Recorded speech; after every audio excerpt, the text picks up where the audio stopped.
Welcome to this edition of the Life Sounds Good podcast. I'm Mike. And I'm Wendy. And today it's just the two of us because we're going to talk about all the research that we've found around health and well-being impacts of ignoring hearing loss. So what type of health risks are connected to hearing loss? Oh, there's lots. I think people will be really interested. So stay tuned. Don't miss out. Because as you know, life sounds good. I've been really buried in the research lately, putting together a white paper and a pretty sizable blog. Thank goodness that Google actually appreciates things that are 3,000 words long. And it's amazing the level of the risks. There's relationship breakdown, which might be one of the easiest ones for people to understand once we talk about it. But depression, dementia, the risk of having a serious fall. And then when you look at the additional cost to the healthcare system, like it's a little bit mind-boggling. I think it's something people don't think about. Yeah, I was just going to say, these are things that I never thought about before being at Hear Well Be Well. I had no idea all of these different connections to your hearing loss, especially things that are as terrifying as dementia. Just never, ever resonated in my mind. It's funny because everybody's afraid of cancer. But when I talk with my friends, I'm starting to discover that, certainly within the older adult community, there's a bigger fear of dementia. And for a lot of people, they've gone through taking care of people with dementia. So they have that really personal experience of what happens to you. So imagine if people understood that if they had untreated hearing loss, so they know they're saying, what, repeat yourself, those kinds of things. Mm-hmm. They know that's going on in their lives. Imagine if you looked them straight in the eye and said, ignoring your hearing loss increases your risk of developing dementia by up to 5 times. 5 times is huge. It's huge, and it's based on some absolutely amazing research out of Johns Hopkins down in the U.S. A fabulous chap named Professor Frank Lin, who works with the cochlear and audiology section of Johns Hopkins, and he's buried in finding out all of the connections and different things that happen. Mm-hmm. And so it's not crap research. Like it's really there. It's peer reviewed, and it's valid. Up to 5 times the risk. Wow. Like, it's just, for me, that's terrifying. That was one of the biggest shockers for me when I heard that. That's the one when I got that nugget that I went around and shared with everyone that I knew, and everyone had the same reaction that I did. I was just, oh my God, wow, okay. Instantly, with almost everyone that I talked to, there was no barriers to hearing aids anymore. It was like, okay, I'm 45, I'm 52, I need to start getting my hearing checked now, because every year I want to track that, because I don't want to end up in that world, right? So that's something you can prevent. It's something that, as long as you're aware of. So, I mean, the fact that I had no idea of that, it's that when you get that knowledge, that's something that you instantly want to act on. And your point about 45-year-olds, 52-year-olds, whatever, suddenly deciding that they need to start going for hearing tests, that's really a smart move, because if you catch your hearing loss when it's just mild hearing loss, your risk of developing dementia is only 2 times. Wow. And then it increases the worse your hearing loss gets. That makes sense. So many people leave their hearing tests and the actual facing the fact that they have hearing loss until it's gotten to moderate or severe. Well, yeah, I mean, if you're unaware of that there are these risks and contributors from your hearing loss, then a lot of people would think of it very much like glasses, that until it starts to physically impede on the things they're trying to do, that they don't really think to look at that as a tool to make things easier. If you can't drive because your eyes are deteriorating, that's a trigger to go and get some glasses. Whereas in this case, if you're waiting until you can't hear the television or you're having difficulties with conversations to go and consider hearing aids. You could, with that knowledge, you could be doing all of this preventative work before, right? It's like when kids get their eyes tested and they find out that they have a minor eyesight issue, then you can give a child eyeglasses and that will stop the eyes from degrading so fast, right?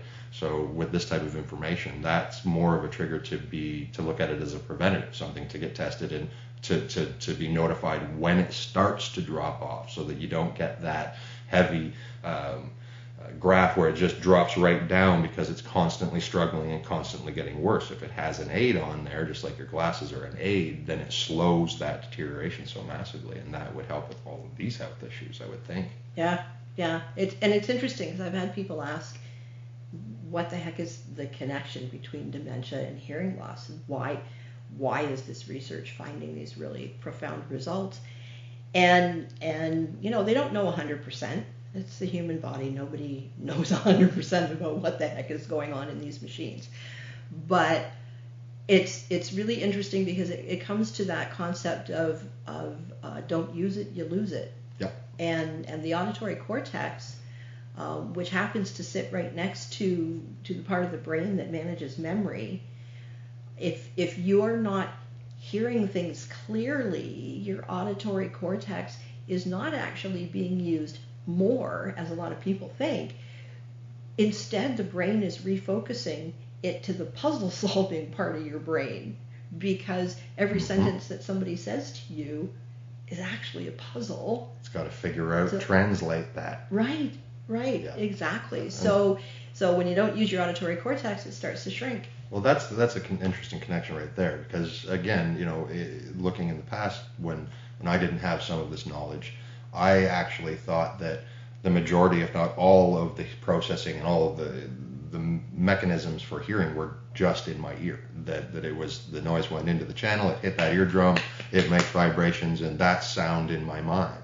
But that's not really how it works. Like you've got a translation spot, you've got a process spot. It's two parts of your brain that are actually doing all of this work, and there's so much more to it other than just what's in your ear. So it makes sense that that it would affect all of these areas of your brain and your health. Yeah, it's interesting. John Teed, who's CEO at Hear Well Be Well Hearing Clinics, has a line that everybody quotes from him, and that is, you don't hear with your ears, you hear with your brain. Yep. Which puts the concept of hearing loss and dementia being connected in another space. Mm-hmm.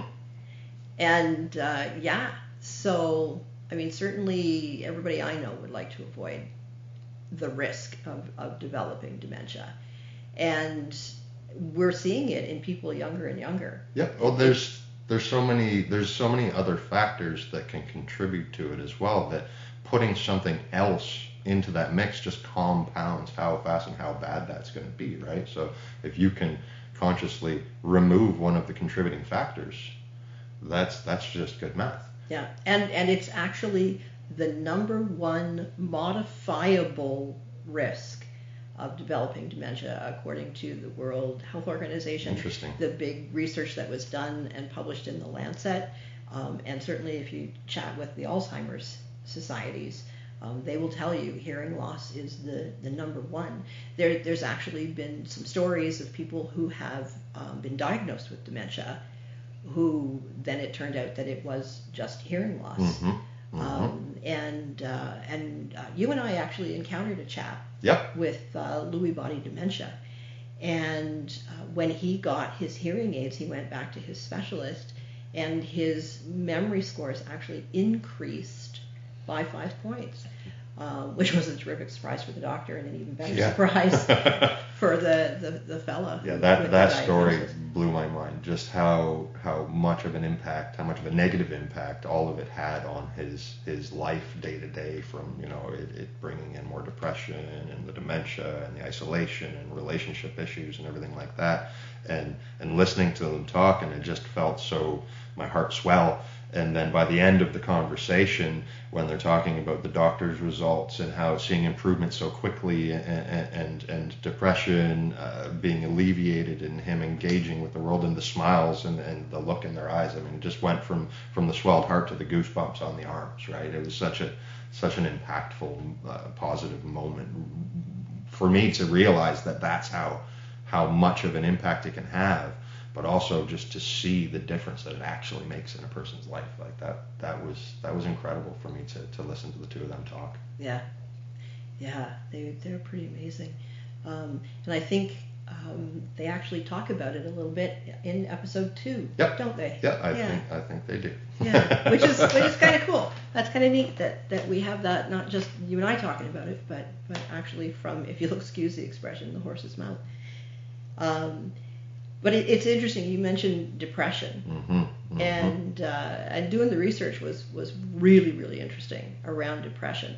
They've found that if you've got hearing loss, you're at a 68% greater risk Wow. of developing depression.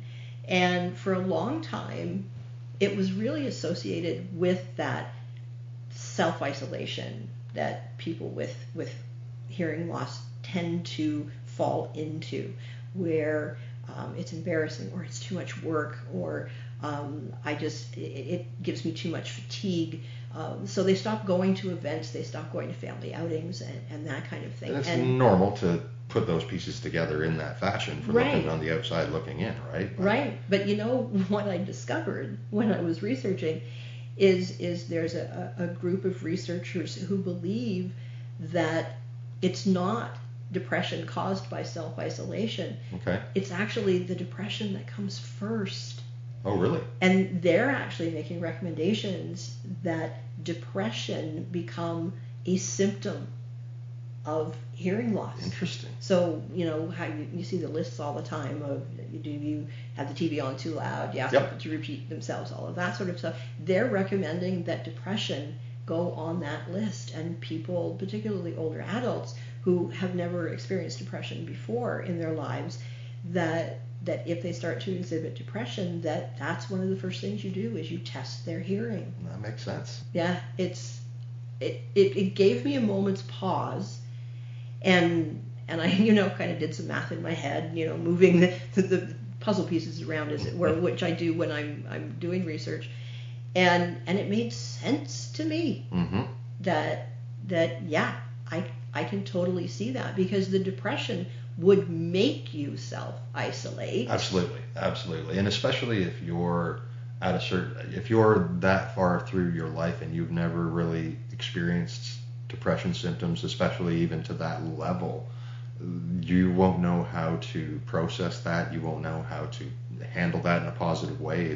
That would, to me, if I had that put onto me at that point in my life, that would be crushing. And I get that. That makes sense. I would absolutely bubble up because I feel negative. I don't feel like I want to share my experience, where I'm at now, with anyone around.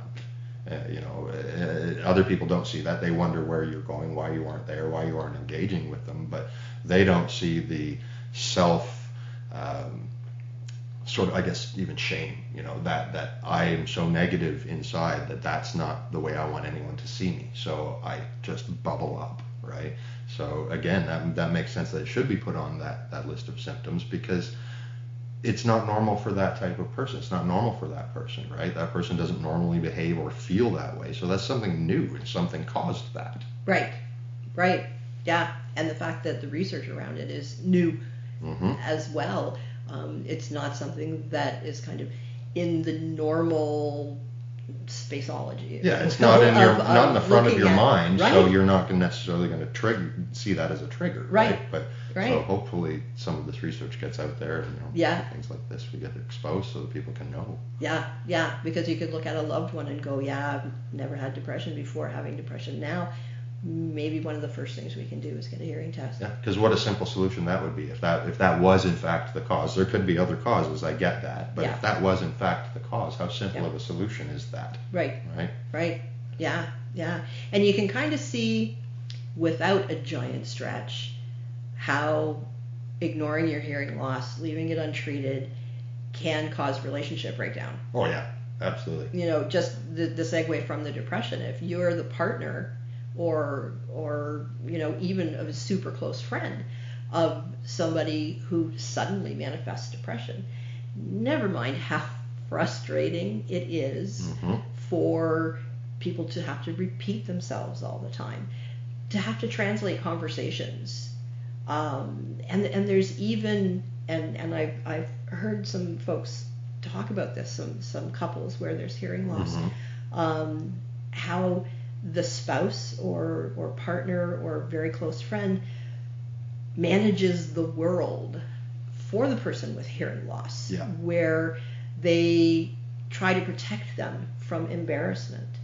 They steer them away from situations that they might not be able to handle. So their life gets so wrapped up in caring for that person with hearing loss. And for a lot of spouses, partners, close friends, it's kind of a slow progression, so they don't even realize it's happening. It grades in over time, just like the hearing loss did.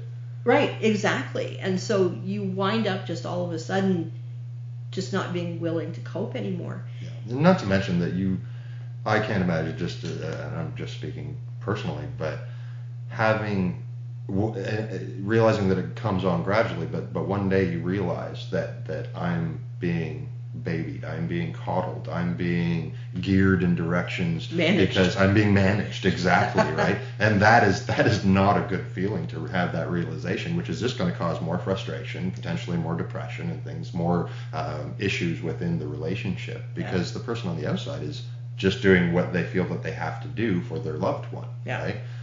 So that becomes a very difficult situation. Yeah, and it's being studied so deeply now, the impact of the untreated hearing loss on the spouse, partner, or close friend.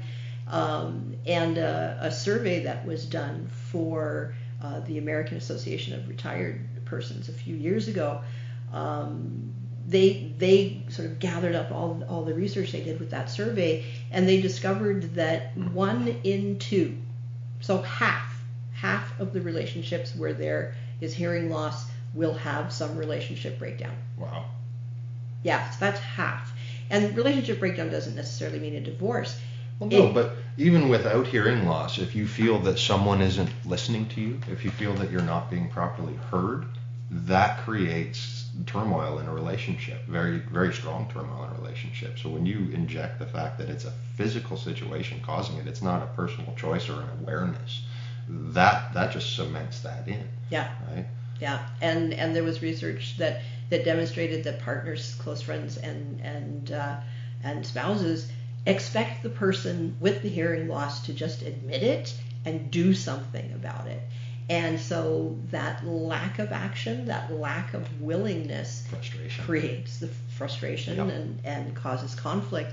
And it's really interesting because the amount of life and effort that the spouse, partner, close friend puts into things, and how debilitating that is for them, has now been recognized as a third-party disability. It should be. Yeah. I mean, it really should be. It's a direct impact that is unavoidable. Right, because they start to exhibit the same kind of challenges around depression and isolation and that kind of thing that the person that actually has the hearing loss. Yeah, well, they're directly connected to that bubble, so to speak. They're almost enveloped by the person with the hearing losses isolation bubble. They're almost pulled right into that. Right. So now it's the two of them that are isolated from the world as they knew it before. It's a different experience now for everyone inside the bubble, not just the person. Yeah. That's a great way to express it. I like that. That's really neat.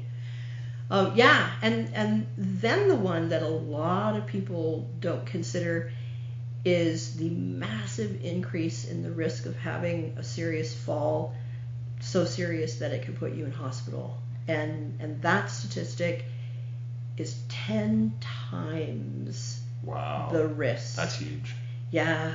That's huge. And that's scary because, I mean, when I think of long-term care and going into long-term care, my brain instantly starts to think about the fact that most people who go into it stay there. That once you're there, you rarely come out of that situation. So yeah, and about a third of the older adults who wind up in hospital from a fall get transferred to long-term care.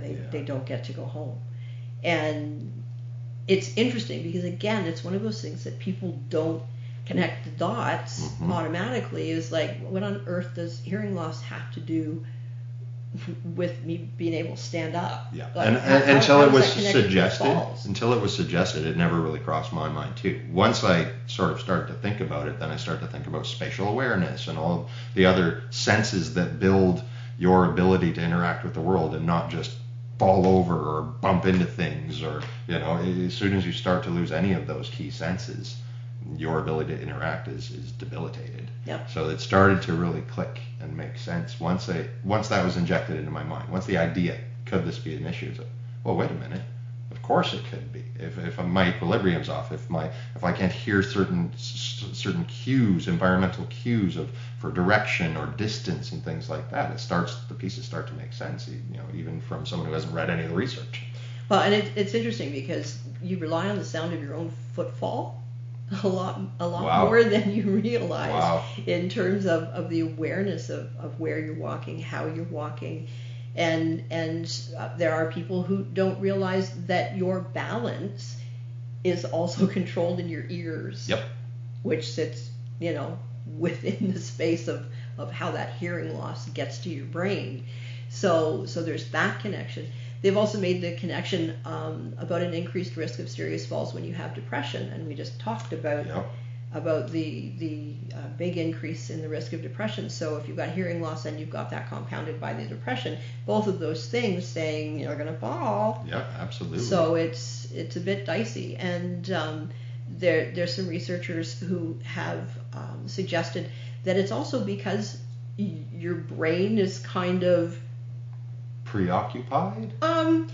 More.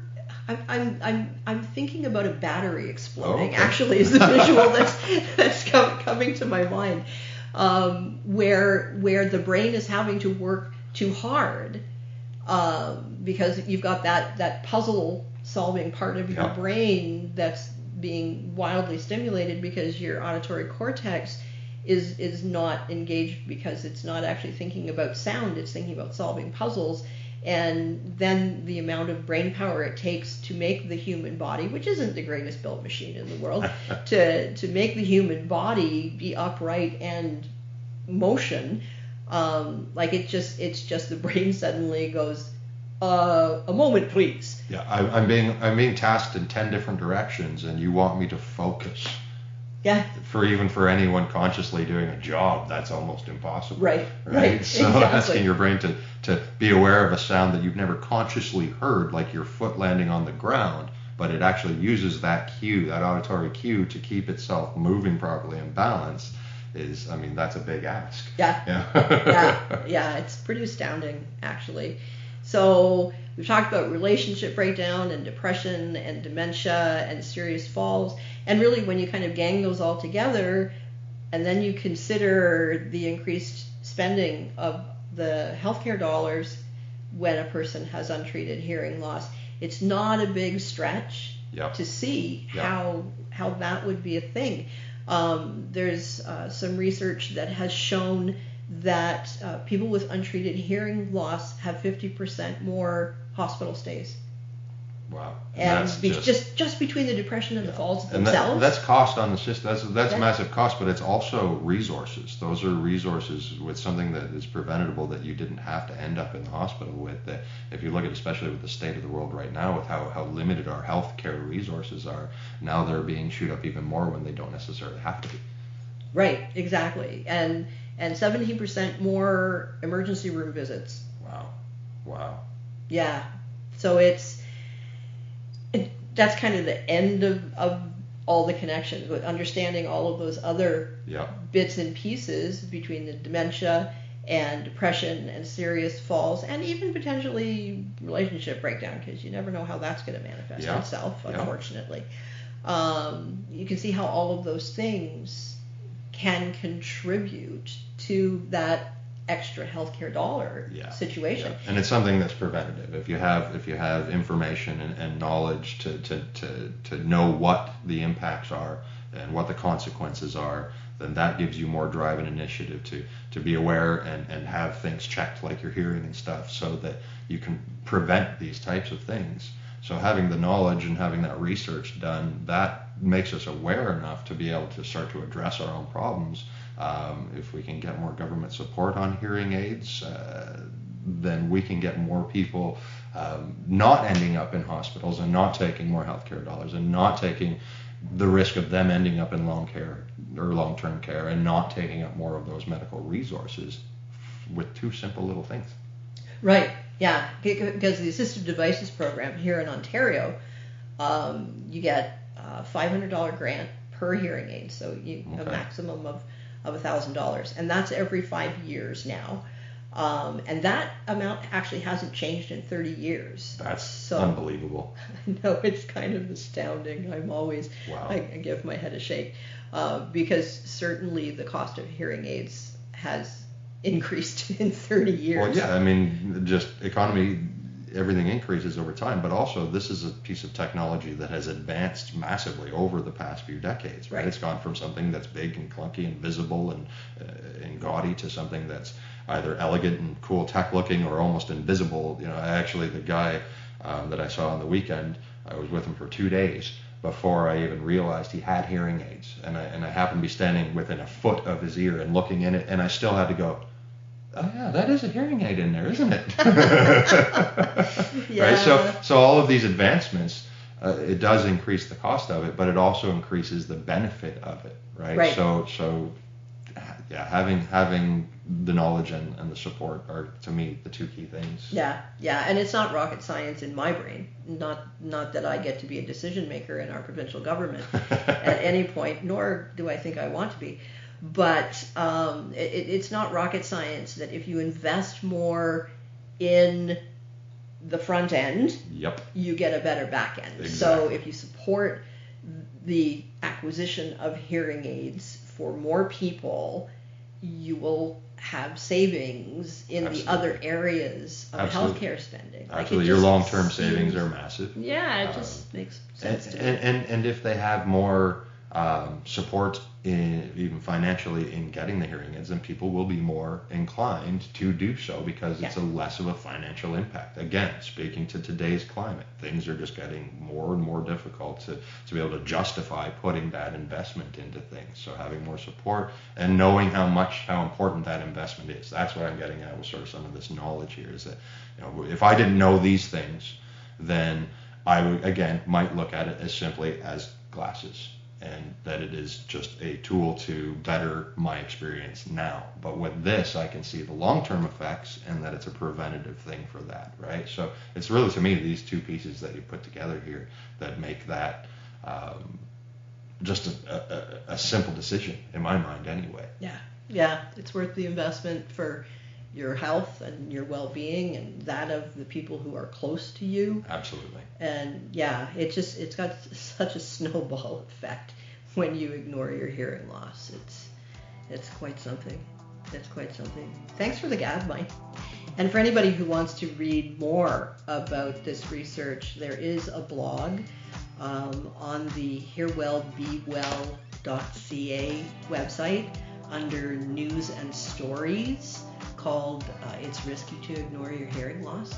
And it does share all the sources of the research that I was talking about, and it makes some connections to people's lives. So that's kind of great. So don't forget to subscribe, and you can find us on Facebook, and I'll make sure that a link to that blog is on our Facebook page. Perfect. And if you have a story about hearing or your experience with hearing aids that you'd like to share, drop us a line at podcast@hearwellbewell.ca.